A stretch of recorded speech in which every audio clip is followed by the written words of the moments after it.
Ngobrol Kesehatan bersama saya Asri. Kali ini kita akan ngobrol-ngobrol tentang kesehatan bersama narasumber kita Ibu Hajah Dini Wahyuningsih, SSCFT SKM. Selamat pagi Bu. Selamat pagi Mbak Asri. Gimana Bu kabarnya hari ini? Alhamdulillah sehat ya Mbak semuanya. Oke.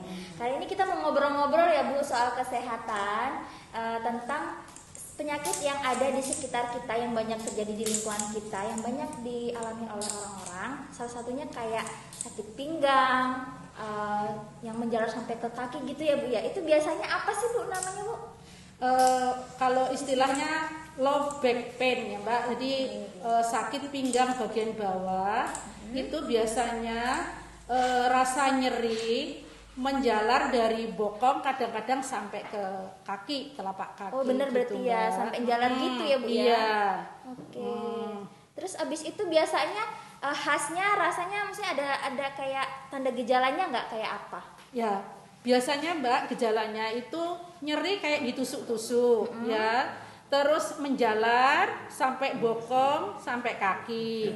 Kadang-kadang Mbak itu bisa mempengaruhi karena nyerinya, bisa mengalami pasien takut bergerak, akhirnya akan menimbulkan pengurangan produktivitas biasanya yang Bapak itu bekerja atau apa, dan bisa menimbulkan kecacatan atau disability gitu Mbak. Jadi gitu ya teman-teman semua. Jadi mungkin ada di saudara teman-teman yang mengalami hal yang sama. Itu salah satunya adalah low back pain tadi itu ya Bu ya. Oke, biasanya disebabkan oleh apa ya Bu itu? Low back pain itu banyak faktornya Mbak. Salah satunya adalah trauma. Trauma itu misalnya jatuh. Nah, kadang-kadang jatuh itu penanganannya tidak bagus Mbak. Kalau biasanya orang awam itu dipijetkan.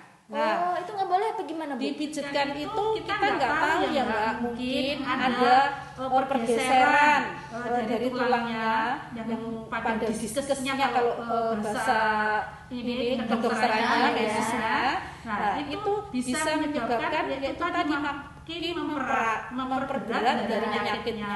Yang orang mengatakan saraf kejepit. Oh iya, gitu. saraf kejepit itu ya Bu ya. Jadi itu sebenarnya memang nggak boleh sembarangan ya Bu ya untuk mijetin habis jatuh atau gimana. Iya Mbak. Biasanya buat Ibu ini kan selaku yang lebih tahu tentang terapi-terapi kayak gitu ya Bu ya.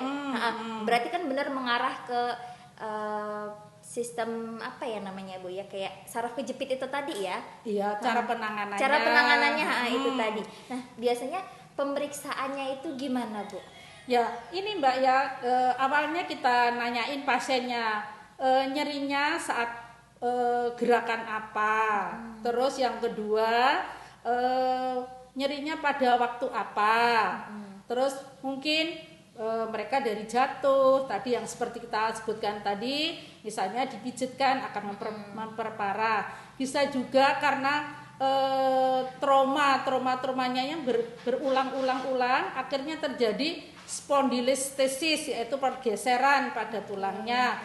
Bisa juga karena faktor usia, yaitu terjadi osteoporosis atau pengurangan massa dari tulangnya. Jadi mungkin dipijet makin menjepit radit atau akar sarafnya tadi. Gitu Mbak. Makanya orang bilang itu saraf kejepit. Iya, orang awam mengatakan yaitu tadi saraf kejepit. Padahal sebetulnya itu tidak ke sarafnya, tapi karena mungkin ototnya, ya namanya myofibrom, ya jadi kekakuan.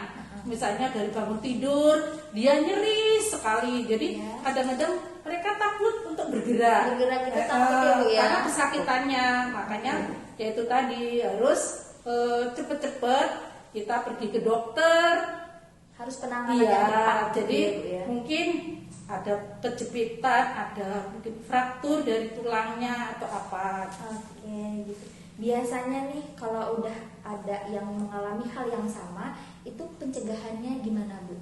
Yaitu salah satunya pencegahannya yaitu tadi Mbak, kalau nyerinya itu kan dari tadi mungkin penyebabnya tadi ya Mbak ya, mungkin ada HNP yaitu hernia nukleus pulposus. Jadi ada pergeseran dari bantalan tulang-tulang belakang itu. Tulang Sebetulnya belakang. tulang belakang itu kan kita beruas-ruas kayak bambu ya. Iya. Nah, itu ada bantalannya namanya nucleus pulposus kalau bahasa Latinnya. Susah Nah, ya. itu karena mungkin kita ngangkat dengan posisi yang tidak bagus, akhirnya menjepit pada radik atau persarapan itu. Nah, itu salah satunya yaitu mungkin harus operasi atau pemakaian korset atau ini ya tidur kita awasin dengan yang keras atau tidak boleh tidur dengan spring bed, dan jangan sekali-sekali kalau kondisi itu dipijitkan. Iya. Itu mungkin Mbak. Oh iya, sebenarnya saya juga ada nih tiba-tiba keselip pertanyaan. Ceritanya ada mungkin tetangga saya yang sakit yang sama, ketika dipijatkan itu kayak tambah sakit Bu. Itu mungkin salah satunya yang kita tuh nggak boleh sembarangan ya Bu ya Iya. pijatnya. Jadi dia tuh tambah sakit, bukannya makin enak malah tambah nyeri. Betul Mbak. Kayak gitu ya. Jadi jangan sembarangan ya teman-teman. Jangan sampai nanti kalau mengalami hal yang sama malah nanti memperberat rasa sakitnya. Nah, biasanya itu kan yang umum nih Bu ya. Ada nggak pasien-pasien atau orang yang mengalami hal yang sama dengan tanda-tanda LBP tadi yang lebih berat lagi atau berisiko selanjutannya gitu misal Bu? Banyak Mbak, yaitu tadi mungkin penanganannya yang tidak pas, ya mungkin karena kebanyakan kita di masyarakat itu kalau nyeri, misalnya nyerinya sakit dari jatuh misalnya, tidak mengetahui mungkin ada patahnya atau apa, dipijitkan. Nah, itu mungkin cara pemijatannya yang salah. Biasanya kalau di kampung ya Mbak, orang-orang kampung ini pasien-pasien yang datang sudah kondisi jelek karena sudah berulang-ulang dipijitkan, yang itu dengan gerakan biasanya pasiennya suruh tidur miring, terus gini ditarik kretek itu ya, diputer itu, ya itu justru yang memperberat dari kondisi pasiennya, yang sampai pasien itu nggak bisa jalan karena mungkin dari trauma yang sudah trauma dipijit dengan trauma ulang lagi, makin berat. Jadi tambah berat ya Bu ya. Betul, Padahal Mbak. kalau orang bilang nyangkanya, oh udah nih habis kerepet orang bilangnya. Padahal itu belum tentu ya Bu ya. Makanya kita harus hati-hati kalau punya sakit pinggang, jangan menyepelekan. Cuma jatuh apa paling kesleo atau gitu. Jadi harus sedapat mungkin ya pergi ke fasilitas kesehatan. Harus gitu. datang di tempat yang tepat ya Bu ya. Betul. Nah, kalau misalkan Ibu kan selaku yang di bidang fisioterapi nih, penata laksanaannya di fisioterapi itu bagaimana Bu? Biasanya di ruang fisioterapi ini biar teman-teman di rumah tahu gimana penanganannya di sana. Biasanya ya Mbak, kalau ke fisioterapi pasien datang kita periksa ya tuh, kita periksa apa penyebabnya. Terus yang kedua tindakan-tindakan yang penata laksanaannya ya itu salah satunya mungkin perlu pemakaian korset. Korset tadi ya sempat disinggung ya. Pemakaian korset, terus dengan posisi tidur ya. Terus kadang-kadang kita itu mungkin nyaman nonton TV atau kita main laptop atau apa, tidak menjaga ergonomis daripada posisi duduk kita. Kadang-kadang udah seenaknya gitu, itu juga bisa menyebabkan sakit pinggang yang berlebihan gitu. Jadi salah satunya mereka harus menjaga posisi dari tubuh kita, harusnya tegak ya. Terus yang paling bagus untuk hari-hariannya itu yaitu harus berenang.